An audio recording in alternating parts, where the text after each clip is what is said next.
Hellah. Yes. Thanks for being with me today. So I watched your panel yesterday, and I heard you ran across the country. Yes, I did. First of all, why? And So tell me how. I'm a run streaker, so I've been running every single day since 2017. I haven't missed a day. So that's 7+ years. Wow. So today's day 2,691 consecutive run. 30 Okay. years in, I was fulfilled with my own self, my own journey of being accountable, getting out there and not making excuses.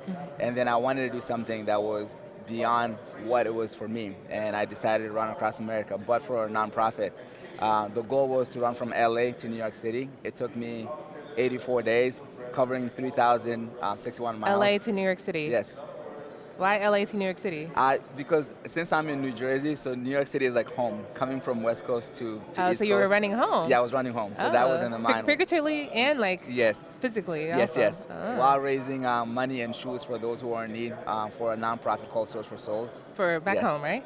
And all over the world. Oh, So it could be anywhere. It could be third world country, second world country, first world country. So the goal was to give shoes for those who don't have. And I grew up in Mali, and you didn't always have a brand new pair of shoes. So whatever you had to make it last long.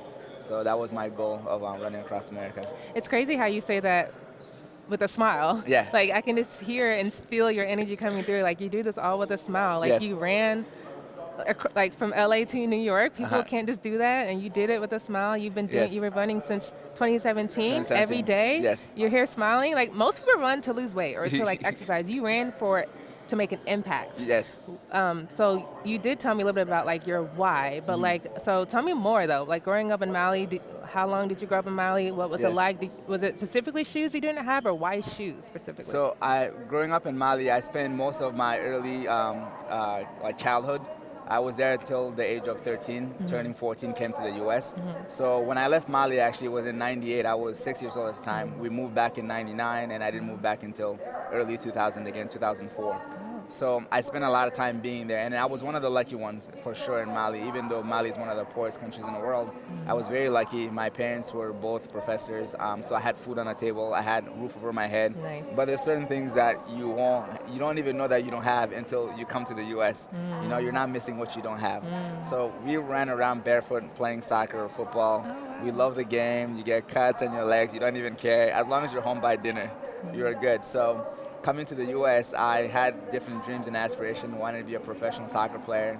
That didn't work out, but being from Mali designed me the way I am. It made me learn about how great life is and have perspective on life. So no matter how tough life got here for me, it was nothing because I look back at home, what people have to deal with, what they go through, and how much they're smiling, no matter what. The reason I smile because no matter what we go through in life, there's beauty and pain, you know?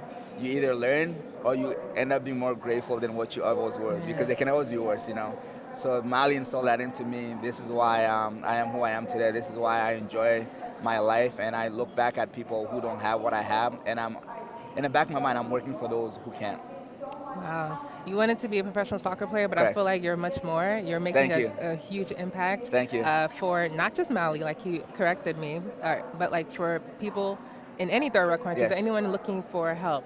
So with that being said, how can people help what you're doing? How can people like get involved? So the nonprofit Souls for Souls, and they take unwanted shoes. They could be new or used, and the goal is to turn into opportunity. You know, you feed a man fish one day, they survive, but you teach them how to fish, they can live Yep. for a long time. So that's their mindset, which I love. And also, everybody can find me online, and any little adventure I go on for a cause, I'm always sharing it throughout my platforms as well. Wow.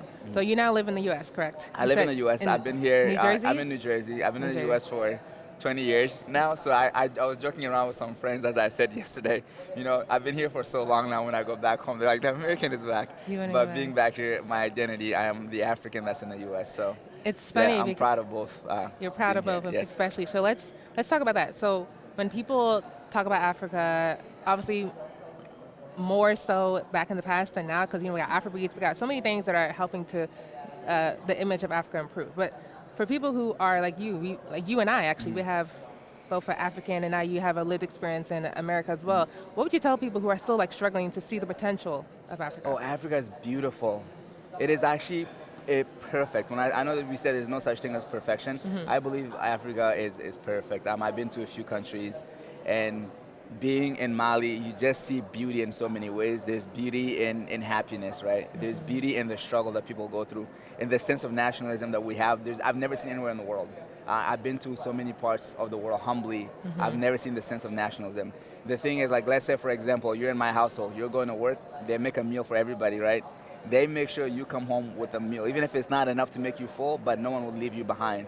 And we all see the African proverb, if you want to go fast, you go alone, but if you want to go far, you go together. Yeah. The mindset has always been you go together. And that's one thing that I'm very proud about. But also the culture, the food, the music, Yes. the dance, the Yes. resources.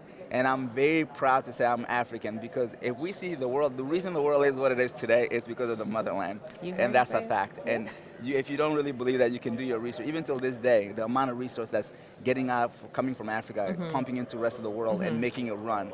We run the world in a way. And for people that just see Africa in a certain way, what they see on TV, when you go to Africa, you're gonna be like, holy cow, it's not what I thought. Right. The people are amazing, Right. the food is great, Yeah. and it's just a vibe over there. It is, and actually I Yes. want to correct myself.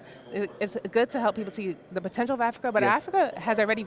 Yes. We're not no longer talking about Africa's Yes. potential. Yes. Like this, It's been making it there. more competitive. Yes. We're already past potential. We just Yes. need to be more competitive. Yes. I love how you talk about, you talk about Africa, and you talk about how you're giving back to Africa. You and I have both an experience being like from the continent, but also have lived experience Yes. here, especially you, because you have lived experience both in Africa and in the U.S. So when people talk about the potential of Africa or how to make Africa more competitive, what advice would you give them? I would tell them, go see it for yourself. We see the amount of resources that's coming out of Africa, pumping into the world. Yes. We see how much potential it has been for centuries, and it still is today. And what did you So say earlier about Africa? it's the center of the world. Yeah. It feeds the world, the motherland. It really does. Because even the way that the technology infrastructure, because it comes from the motherland. When I say that, it goes even as deep as literally the soil of the ground. And there's something about it. And I don't know if you felt that. I was born and raised in Mali, but every time I step my feet in that soil, it's just like you feel almost like it's crazy. Like, is it the ancestor? You feel this energy just coming through your body. You feel so much joy because Yes. the people who are out there, and there's so much that a lot of people haven't seen, because they just see what they see on the media. They don't see the real, true meaning, what it is to be African, what it is to be in Africa.